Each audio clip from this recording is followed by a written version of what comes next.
Welcome to my Chow line. I'm Tracy Lingle. Join me as we serve up dishes that are sure to please. We'll also hear a story about military service and food.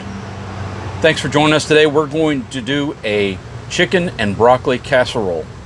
Now, casseroles are awesome. There's lots of steps involved with them though. Most everything for this one is cooked ahead of time and then you add it together and assemble it. So we're going to go through some of the parts of it. One of the things is the chicken. So I'm going to smoke this chicken on my smoker. We're going to be using grill your ass off seasonings. We're going to use the Willie Pete chicken seasoning. Really good seasoning. And we're going to season up 2 whole chickens. I've got them spatchcocked, which means cutting the spine out and then slicing the back inside of the breast area so they lay down flat. So you can see in my other videos how that's done. I've already got these prepped, dried off, and now we're going to season them up and then light our smoker. So join us as we get ready to cook this chicken and broccoli casserole. All right, we're using the Willie Pete. Willie Pete is a great all-around chicken seasoning. We're going to season the inside.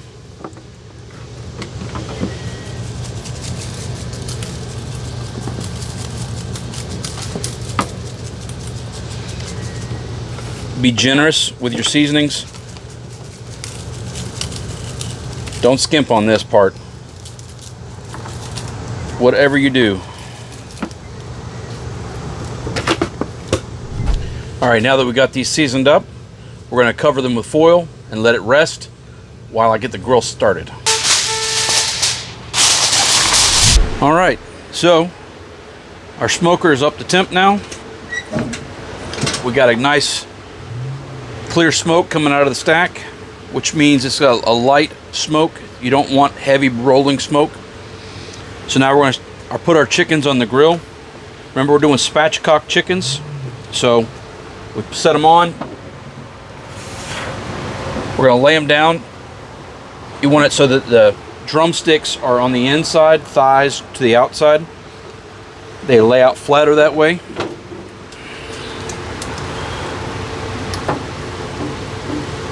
Make sure those wings stay tucked in so they don't burn.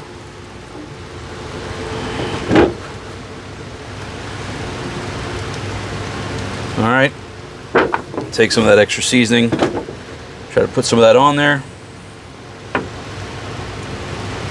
Anywhere where it might have come off a little bit. All right, so now we're gonna close this up, seal it up, and now we're going to try and do our best to maintain a temperature of 250 to 300 degrees till the chicken is cooked. I'm going to come back in just a minute and put the wireless thermometers in so that way they're good to go.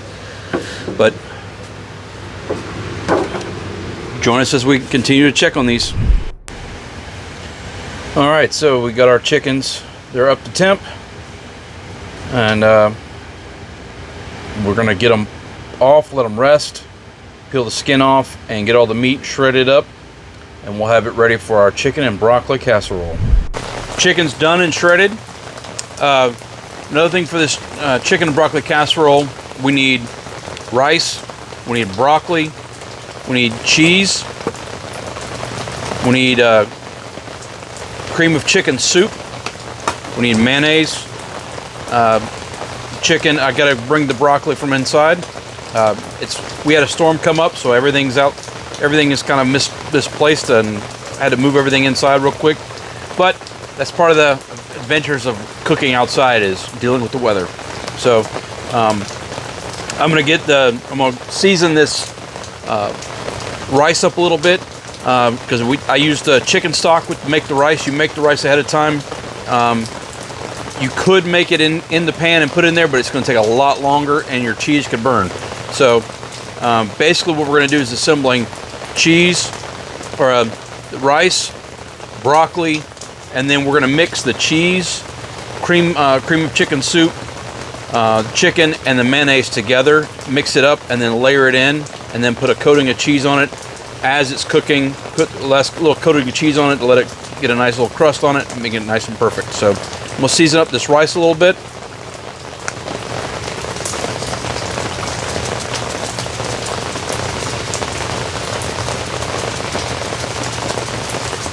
I'm using the Willie Pete on the rice a little bit, just to give it a little bit of added something something. I use chicken stock. A lot of times what you can do too is you can take the chicken, shred it, put it in the freezer or whatever.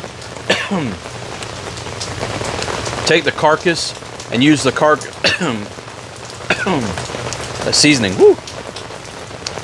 Take the carcass from the chicken you've shredded up and make a broth with it. And then you can make the rice and do that like that. That can make the whole thing if you want to make it all encompassing. And you could also make your own cream of chicken soup. I've done it. I have to get gluten-free because my wife can't have gluten. So I've made my own before and it tastes really good, but it's just a long, tedious process. We finally found some gluten-free cream of chicken soup. We're going to try it out, see how it works. It may not be as good, but anyway, let me grab the broccoli and we'll get this going.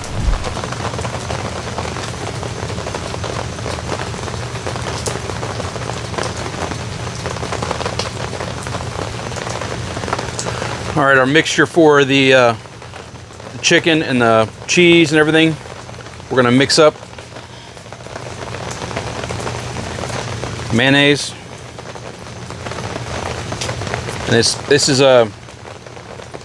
because I'm using a larger quantity, that's kind of made up measurements, kind of going by sight and what it looks like.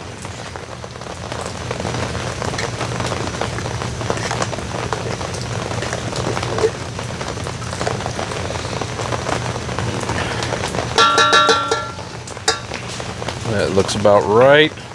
Might add more after I mix up, just to kind of get an idea. And I may have more cans of chicken cream of chicken soup than I need, but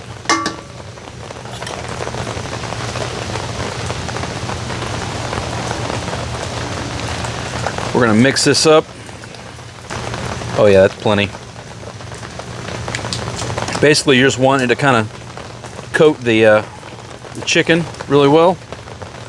And then we're going to add some cheese. You don't want to add all of it. You want to save enough to coat the top at the end of the cook. Let it melt down. So really, we're not cooking this. We're basically warming it up to melt the cheese because everything's already cooked. So this casserole is a lot of prep work. A lot of little things, but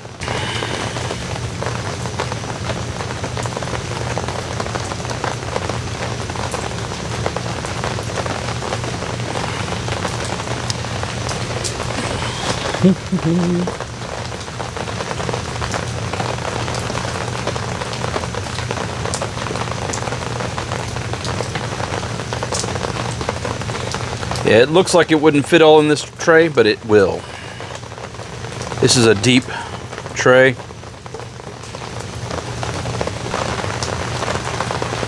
My grill's still going. I left it, I didn't get it fully up to temperature. We've got this set. We're going to get it on the fire and get it warming up, melting out all the way through in the smoker.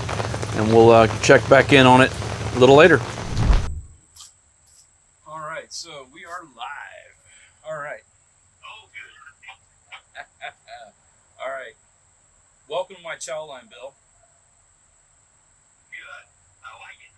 Yeah, so if I could get you to go ahead and introduce yourself and tell us a little bit about your military history. Okay. Well, my name is Bill Coffman. Joined the Army when I was 18.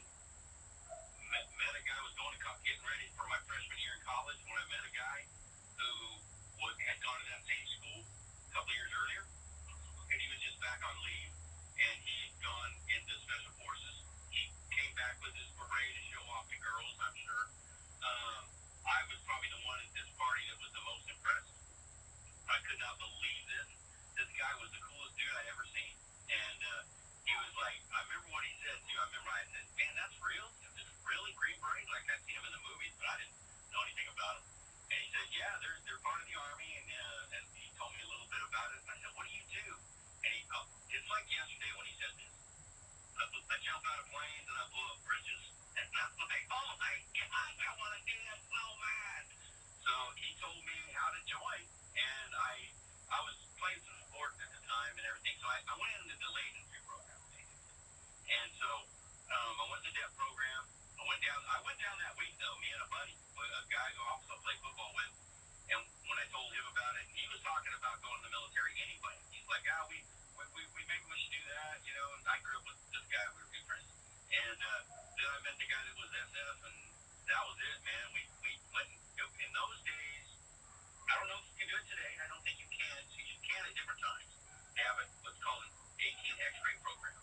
And the X-ray program is baby SF. That's what they called them in my time. And if you got through, you could join right from the street to go to the Special Forces units if you made it through basic, AIT, jump school, and a Q course. And that's a big if, because almost nobody got through that. I mean, they just did. You know, even our recruiter actually told us, remember his name? He was Gary Honow. I don't know why I can remember his name. I was talking to him a couple times. But he said, don't do it. Don't do it. If you do this, you're going to mess everything up. You know, you're going to mess your life up. Go in as an officer. Because we were starting college, and he's like, just go through the college and come in as an officer. And we're like, no, we want to go jump out of planes and blow up bridges. So we did go through it. We got through basic AIT. We both went in together, and we went through basic AIT and jump school and the Q course together. Once we graduated the Q course, though, he went in the 10th group, and I went in the 5th group, because they send you where they need you. It has nothing to do with your skill set. One group's not better than the other. All that's a bunch of crap. But you know, hey, we have an opening over here. You're the brand new guy. I call it the FNG, the friendly new guy. And so now you're the friendly new. You're the FNG, and so you just go where they tell you.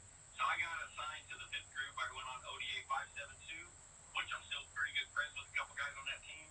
I'm really good friends with a couple of guys I went to the Q course with, and you know, just great memories, just terrific stuff. It was a long time ago, yes, and then things have changed and everything, but Camp McCall was very difficult, and you asked for a little bit of a history, and I always tell people this one story that happened to me in phase training. We were going up to we jumped into a place called Luzon. Oh, by the way, the reason Tracy and I know each other is because we're a member of the Round Canopy parachute team. Okay, so we jumped in Normandy. Oh. Done the reenactment at Normandy, jumped out of World War II aircraft into, you know, where those heroes in World War II jump. But anyway, that's how we met. But, you know, so you're airborne and everything before you even get to go to the Q course. Well, we jumped into Luzon. We had a huge pack. It wasn't weighed because it was actually our gear, because we were going to be on the compass training for the next few days. So just had a huge amount of weight. And by the way, they didn't have lightweight food yet. They actually had sea rations. They did. So, I mean, that's how long ago this changed. And they had MREs were being developed. And when I got to my team, we actually had something called LURPs, which were the precursors to MREs. And then, of course, as time went on, then they became MREs. But very few people are going to know what LURPs are, because that was a very short period of time. But it's the precursor to the MRE. But anyway, we didn't even have that in training. We just had sea rations, which weighed a lot. And so our rucks were huge. And we're running. We're double time because you can't walk. The cadre does not walk. The cadre runs. And you just run. And people fall out right and left and everything. Well, I don't know where we're going. Nobody knows where we're going, so I don't know how much further we got. I'm in my zone. I was in great shape when I was young. And I was in really good condition. And I was okay. It hurt, but I was okay. I was in a zone. I wasn't thinking of just doing it. I never fell out of anything. And so I'm just in my zone, just going. And all of a sudden, the guy in front of me, you're supposed to fall out to the side. Everybody knows this in Ranger School, SF schools, Q course, any of that stuff. If you're going to fall out, you don't screw your buddies, man. You don't freaking Blue Falcon people. You get to the side, fall out. Not this guy. I remember his name. I actually do. I'm not going to say it because he may still be alive, and I don't really want to Blue Falcon him. But he freaking stopped right in front of me. I bounced off of him and hit the ground. A guy behind me named Lockwood, who we became friends. We didn't even know each other this day. On this day, I never met Lockwood yet. I knew who he was by sight, but I had not actually spoken to him yet. And he bounces off of me. We both hit the ground. All three of us are laying on the ground on each other pretty much, all tangled up. And I look up, and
hold on a second. Hold on a second, Bill. Hold on a second, Bill. You were breaking up there. Let's pause and let the signal catch up a little bit. You started breaking up a bit. All right. Okay. Yeah, I was just saying, and this will be my last little military thing like that, but I meet SF guys to this day, and they're all the same. They're just great guys who won't quit. That's really it.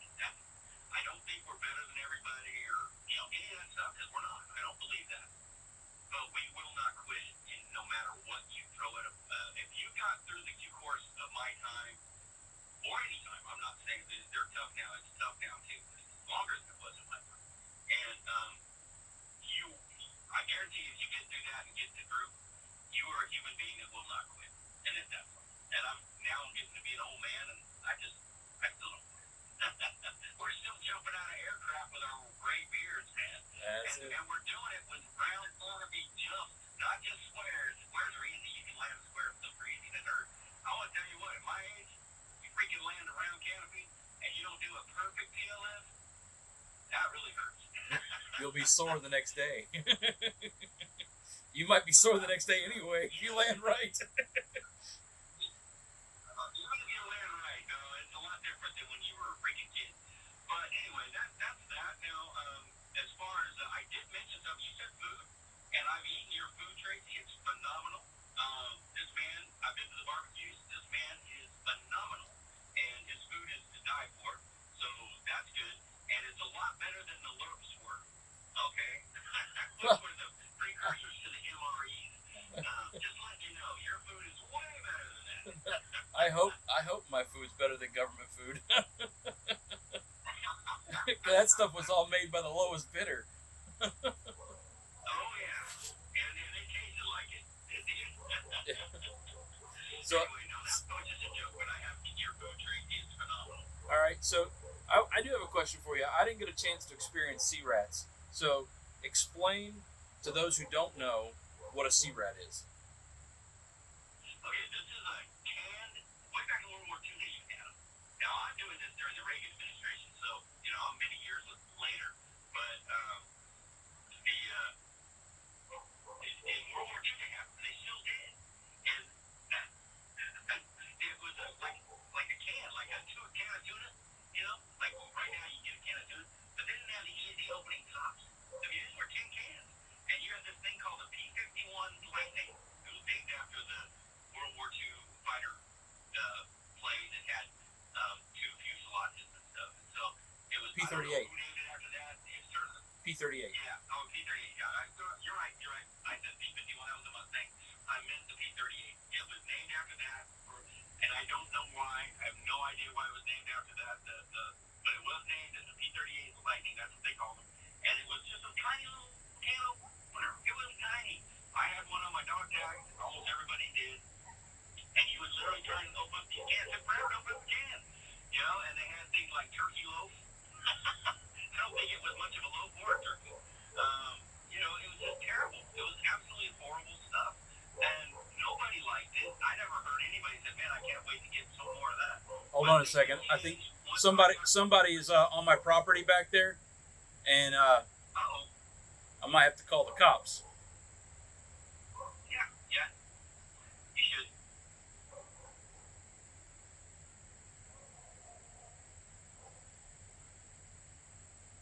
Oh, they ran off. They heard me talking. Okay, Sorry. Well, it could have been like maybe some CIA people because we're talking SF stuff. No, it's neighborhood kids here in the little town I'm in. It's not much different than the place you're at right now. Yeah, I understand. Yeah, where I'm at right now is not a law-abiding community. So anyway, but yeah, I'm all retired now. I became a cop. I retired from that, and now I still work in private stuff, but I'm working in a very bad city, and they pay me pretty good to work here as private security I work for Constellas Triple Canopy, so that's what I do, and it's nice. I mean, I like this kind of work. But anyway, back to the food, the important stuff. Oh yeah. I've eaten your food, Tracy. It is absolutely phenomenal, and I look forward to eating it whenever we're together again. Because like I said, we're on the same team. We live across the country from each other, though, so we don't get to see each other too often. Yeah, you're out on the left coast. I am completely all the way to the other ocean. That's it. Well, dude, well, thanks for coming in and joining us. I know you're heading off to work, so I appreciate you taking the time. Do you have anything else you'd like to add about your time in service? I want you to tell what we just did. Oh, the water jumps. Tell them what we did. The water jumps? Yeah. So That was absolutely great. We did this last week. it was a 4th of July weekend. Yeah. June 6th, or July 6th. July 6th, we jumped from the Pac-12. I guess that's what is the Pac, whatever the aircraft is. It's kind of like the Caravan, but we did the water jumps where we took I think it was a T-10. Is that what we were jumping? It was jumping T-10s, jumping T-10 round canopy parachutes out of a pack into the St. Johns River down there in Florida, man. And that is such a beautiful ride. You can't steer those things. They're not steerable ones like the ones we usually ride. So you just, wherever you are, that's where you are. You go out the door and you're just going to enjoy the ride. It's a big drop zone, though. That river was wide. It's probably, a mile wide? Yeah, at least. That was huge. I was looking for the alligators. They promised me I'd see one, but my wife saw an alligator. And my daughter, my granddaughter, my son-in-law, my wife actually came to watch that, do that. Yeah. And so they saw one on the shoreline, but I never saw one, and I wanted to. I was looking for them. You know, I'm looking down at the water when we're going down. I go, come on, man, it's supposed to look like a log swimming upstream. Yeah. But I never seen one. Oh yeah, they have to put that in there for the liability purposes. That way you know they're there, and that way you're willingly getting in the airplane and jumping out into that water. The guy that started this company, his name is Bill Markham, and he called me, hey, Bill, we're going to do a water jump. He was also SF, same time I was, but we didn't know each other then. And but he goes, we're going to do a water jump, you know, and 4th of July weekend. And I was like, okay, now I got to fly all the way across country to do this, you know. And so, I mean, I jump with round canopy, but, you know, I don't get to jump every jump there in Florida with him or anything. And so he says, okay, Bill, we're going to do this. And I said, yeah, I think I'm going to make it. He goes, I'm going to add a little spice to it. He goes, I'm going to put something in the mix. He goes, we're jumping into a alligator-infested waters. And I said, okay, I'll go. I'm going. All right. You know, then he goes, that's what The adrenaline. If I told you that, you'd certainly make it. The adrenaline junkies we are, right? It's like we're trying to relive our youth and do dangerous things that get our heart rates up and remind us that we're alive, that we're not dormant yet. That's right. I mean, honestly, I think if you'd asked me when I was in my 20s, if decades later, would you still be jumping? I'd say no. No. But you know what? I'm still jumping. I'm still scuba diving. I'm still rock climbing. I still ride my motorcycle everywhere. I get on my motor. I transport myself more with my Harley than I do with my truck. I just do, you know. And so I don't know. I'm old. Don't hurt my feelings that I'm old. But I'll tell you what, man, it's so much fun getting together with all those graybeards and freaking jumping out of planes again. It's awesome. Oh yeah. Well, I had a blast doing it. I didn't think that I would.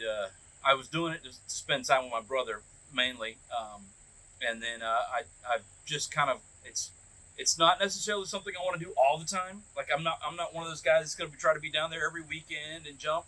But man, it sure is fun to do every so often. I mean, it's just, you know, I got kids and wife at home, self-employed. I gotta be careful how much excessive danger I put myself in. But it's quite a bit of fun. It is, and like I said, I was a soldier, then a cop, then now private security with this company, and it's been a good life, man. It's been a good life, but you know what? That's all fun. But the best part of all of it is when you get to go do something. You know, even as a cop, most of the time, you know, I was a cop for 21 years, and I think I got maybe 12 pursuits. Maybe, I'm not even sure about that. All of them ended in wrecks, but one. All of them ended in wrecks, but one. They all did, because the person in front of you wrecks. They always wreck. And you just wait for them to wreck. That's all you do. They're looking at you, you know, but it's so exciting, man. It's just such a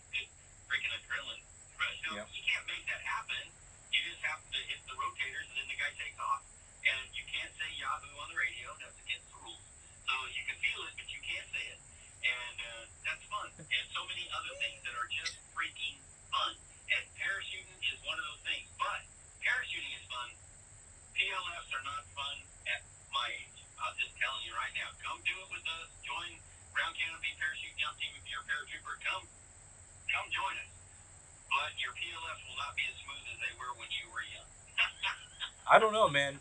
I've actually found that my brother has taught me, gave me a few tricks that help me to make sure that I'm, in a position when I'm landing. If I'm lined up in the wind properly, like you're supposed to, into the wind, Yeah, or just barely off the wind a little bit, so you know which way you're going to be rolling for a PLF. You want to be just off just a degree or two, so that way it puts you right into a good PLF. And man, he's got me set. And I mean, man, it's I'll swear by it now, because the first couple of ones, man, it was first one I didn't even feel the PLF, because it was such adrenaline, just like that first one. I was on the first one, you're out the door, and then you're in the under canopy, and then you're on the ground. It's like you can't. It's like that run you were talking about. How did I get here? like all the things. Your brain can't process all that, and then after the second, third one, then it's like, okay, and I kind of got the rhythm down, and now I've got 11 under my belt, and so now I feel better about it. And that last one in the water was super simple. I mean, it's just I love that one. it's like jumping in the water. That's all you're doing. It's like jumping off in the water from a diving board, and then you float. Yeah, it was absolutely terrific, and I loved it. That was just fun. And you mentioned we did jump T10s. T10s are the World War II style of parachute. Now, they were actually silk. These are nylon. And even by my time, they were nylon. I only jumped the T10 one time in the Army, and that was, decades ago. And that was my very first jump in jump school at Benning. My very first one, I look up. Now, we jumped what was called Dash 1s. Now they have the SF10s. But we jumped what they call Dash 1s. And they had a holes in the back of the chute so you could steer. Okay, and toggles and stuff. And that was what we did. I looked up. The very first jump, I look up and there's no holes in the back of the chute. So they said, there's a few T10s left in our inventory. You might look up and don't see a hole. Don't worry about it. It's a World War II parachute. And don't worry, we think it'll support you. That's what they told us. We think it'll support you. We think it'll support you. And I look up and there's no holes in the back. I go, I got one of those. They think it's going to support me. And you just have to climb up the risers to turn. Only time I have ever been in a T10 until last, 2 weeks ago. That's the only time I've ever been in one. And because we didn't use them almost ever, even in my day. But we used them there for the water jump, and it was absolutely terrific. Great jump. I will say one last thing on the PLFs. When I jumped again in 2019, first time I jumped in a long time, to get ready for Normandy. That's where I met you, Tracy, in 2019. And whenever I landed that first PLF, I did what you said, your brother said. I was into the wind. I was moving forward very slowly. I had a perfect PLF. I'm jumping these new SF10s. They're much better than the Dash 1s. I'm feeling great. No problem. I said, well, I can still do this. I'm as good as I ever was. Next jump, pretty much same thing. I'm thinking, man, this is good, man. I'm good. I know what I'm doing. Third jump. We shouldn't have been jumping at that wind. We probably shouldn't have, but we always do. Did in the military too. And I turned that freaking SF10 into the wind and was going backwards 12 miles an hour. I was going backwards, man. And so I get ready to do a PLF, a rear PLF, which is not a good idea. And I hit so hard. Yeah, and that's what I talked about. If you're facing into the wind, right before you hit the ground, you want to be either left or right, and that'll put you in a proper rear PLF, right rear or left rear PLF. You don't want to be going directly back, because then you just do heel, butt, head when you go back like that. That's exactly what you do, which is exactly what I did, because I know what you're talking about, and I said, okay, I'm going backwards. I was looking down the ground, like, okay, I'm going to time this. I'm going to turn my body right about, bam, bam, bam, bam, bam. And now laying on the ground, completely wind knocked out of me, hurt my freaking butt, my head, everything. I'm like, it did knock me out, but I was hurting. And I'm laying on the ground. I go, okay, not as good as I ever was. Not as good as I ever was. I wasn't just as good as ever. Oh, that hurt. Oh my gosh. Yep. It's that whole, Oh yeah. Well, that's I've seen there's several of those. You see those, especially on their third. There was one guy, he did that for every jump. He did that exactly every jump. It's for whatever reason he was always going backwards. and he basically did a preacher seat. His whole backside was all black and blue from just basically just sitting down. I'm like, oh, my spine hurts just thinking about that. You know. Oh, it's not. We're not young. Nobody doing this stuff with this team is young. I mean, there's no freaking 19-year-olds doing this. With No. Well, so, there's my son went through it in January. okay. He got 2 and he was 20. So he got 2 jumps in and then he said he was done. Most of us out there doing it are of the gray beard mentality, like us, like you and me, Tracy. Yeah. And I'm okay with that. But the thing is like you don't bounce like you used to, man. You just don't. But you know what's worth it is to get off that stinking jump. Please come do this sometime if you're a paratrooper or even want to learn. Because by the way, you don't have to be airborne. Bill will teach you. Bill Markham will teach you how to jump. Yeah, I wasn't airborne. I learned through RCPT. Yeah, he will do that. So if you want to do it, he'll teach you.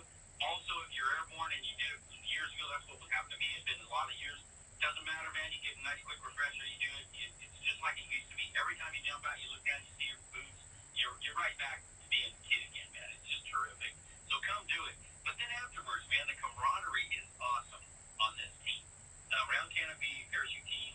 The group of guys, you know, we're all older, most of us, so there's no one up in anymore. You know, like maybe when you were 20, you're trying to be better than everybody else. Nobody cares here. No, they don't care, man. Well, they were doing that at the accuracy jump. Well, yeah. Okay, well, that's a competition, yeah. But you know what I'm talking about. Yeah. I got you. Yeah. It's fun. And then we eat cookies. Like, gosh, man, it was just terrific. So, doesn't get any better than that. Well, we're going to be doing it again in October for, they have a class going through in October called the Operation Black Cat is the event week. And the jump classes will be starting on Tuesday going through the Saturday. And then the strap hangers like you and myself can start jumping on Friday and Saturday. And they may even have more water jumps on Sunday. Well, I say that we should, if you want to do it, join. Palatka, Florida, Round Canopy Parachute Team. Call, talk to them, get online. Yep. This is absolutely a great group of people. And if you never did it and you want, they'll teach you. If you used to do it and you want to do it again, that was me, then come do it. I mean, it is, Tracy and I represent both of those groups of people, and it's just a terrific thing. Oh, yeah, it is. It is. It's, if you'll go through a BAR, a basic airborne refresher, if you've been through airborne school before, or if you're active duty and you're airborne qualified, you can just come jump with us, bring us your jump log. And they'll run you through a little quick refresher on using the SF-10s because you're probably not used to using the SF-10s if you're current airborne. But I know there's lots of active duty Navy, Air Force, Marine Corps guys coming down and going through our jump school because we provide the opportunity. We have active duty jump masters that are part of the team. That if you're of a branch other than the Army, you can go through our jump school and you can get the paperwork so you can wear jump wings on your uniform and be jump qualified for the Marine Corps. I didn't know that. Yeah, we have several officers coming from the Air Force and from the Navy that are trying to get jump wings so that way it makes them more promotable. It opens with having that extra qualification on your resume for your career, because jump slots for the Navy, Air Force, and Marine Corps are minimal going through the Army Airborne base. But if you can go through our organization and get the paperwork filled out and get it on your DD-214, you can have it and be jump qualified, and that way it opens up the units you can go work for. So you're promotable, and it gives you an opportunity to expand your career path. Nice. I actually was unaware of that, Tracy. Yep. That's really good information. Yeah. So I mean, we've had Coast Guard guys come through, we've had Navy guys come through, Marine Corps guys come through.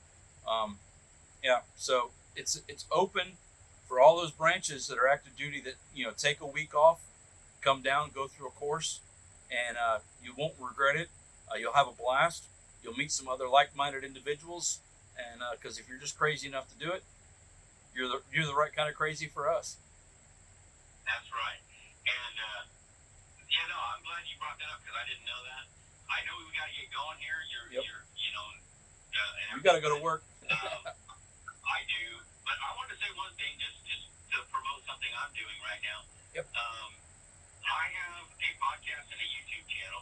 I am a Christian, by the way, and I'm a retired cop. And so my daughter actually came up with this idea of doing this. I teach the Bible, and so she came up with this idea that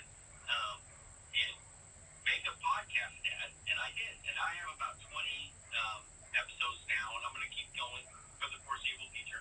I'd like to get 100 or 200 before I even think about stopping doing it, about the Bible and teaching about it, and it's called Investigation Bible, Studying the Bible Through the Eyes of a Retired Law Enforcement Officer. Okay. And so it's not a Bible study like, this is what the Bible says, now go do it. There's nothing wrong with that. That's not what it's about. This is more like almost of a college class. What is the Bible? Where did it come from? Why do we have it?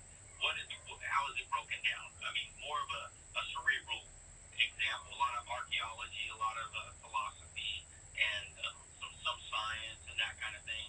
And so anyway, it's called Investigation Bible with Bill Coffman, Coffman. It's both on YouTube and I have it on every platform that I know of for podcasts, from Spotify to Apple iTunes, everything. It's on everything. So that's my new venture I'm doing. Nice. I started it last year, and I'm going to keep doing it for the foreseeable future. All right. Well, we'll tag it in the description, and we'll make sure it's there. I'll see if I can get my editor to even put it down at the bottom of the screen, the links and stuff. But yeah. So, and I have to shout out the money makers for me. The armedforces.press is a sponsor of the channel, and then also Grill Your Ass Off Seasonings. So grillyourassoff.com/mychowline. We got that from you whenever I saw you 2 weeks ago, and we brought it back. And I haven't used it because I love a barbecue. I love to go out and back and barbecue steaks. But since I got back, I've only had like 2 days off since I got back, and been real busy at work.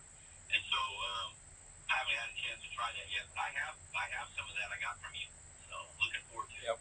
So yeah, go check out grillyourassoff.com, folks. And use my Chowline at checkout for 10% off. All right, guys. Well, thank you so much for coming on, Bill. I appreciate it. And stay safe out there. And can't wait to see you again. Thanks, everybody, for tuning in. All right. So we got our casserole done here. I've served myself up some. You can look at it and see. Cheesy, creamy, rice, broccoli. Put a little bit of broccoli there too. Big mouthful.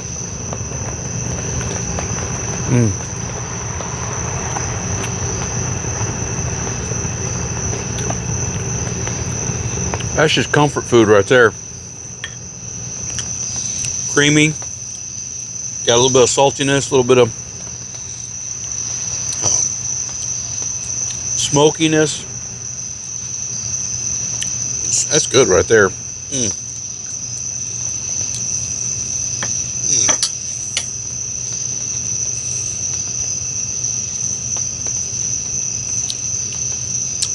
I guarantee. That will be a hit at any family gathering. That's really good. Don't be bashful in your seasonings. This is a rice dish. So when you have a rice dish, make sure you season. You can add more. This, I could see somebody putting a little more salt and pepper on it, maybe. But I can taste the saltiness, maybe more pepper. But that's good. That's really good. Crowd favorite at my house. Give it a shot. Try it at your house. You won't regret it.